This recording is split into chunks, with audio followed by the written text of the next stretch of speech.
Josh, I'm so curious about your time with The Daily Show because for most of my young adult life, that's where I got my news and politics from. And so I was curious what your time, because obviously it was a show rooted in comedy, but I mean, I literally learned so much from Jon Stewart specifically and like what things meant and anything that happened in the news, I knew I could go there and learn. So I wanted to know what your time was like working there. Obviously you have comedy in your background, but like were you political beforehand? Did you did your politics change at all, or did you just find that you learned more? All of the above. So I got the Daily Show, and originally when I got it, John asked me to move to New York, and at the time, I pitched it to my wife, and she's like, "No, we can't survive on that in New York City," and it was a very nice amount of money, but to move everything felt really difficult.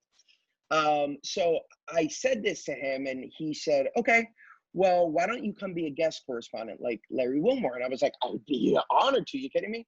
So I did it, and I did about 5 episodes, and then Book of Mormon, which I had been working on for 2 years in workshops, notified me that it was going to Broadway. So I ended up moving to New York for less money to go do a Broadway show, which John still hasn't forgiven me for. Worth it though.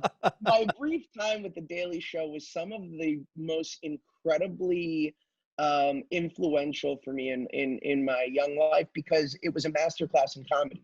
You know, having worked with Trey and Matt, Armando Iannucci, and Jon Stewart. I feel like they're the trifecta of satire right now, and it was each one taught me something unbelievable. And pitching to John was probably the hardest thing I've ever had to do because he's always the smartest man in the room.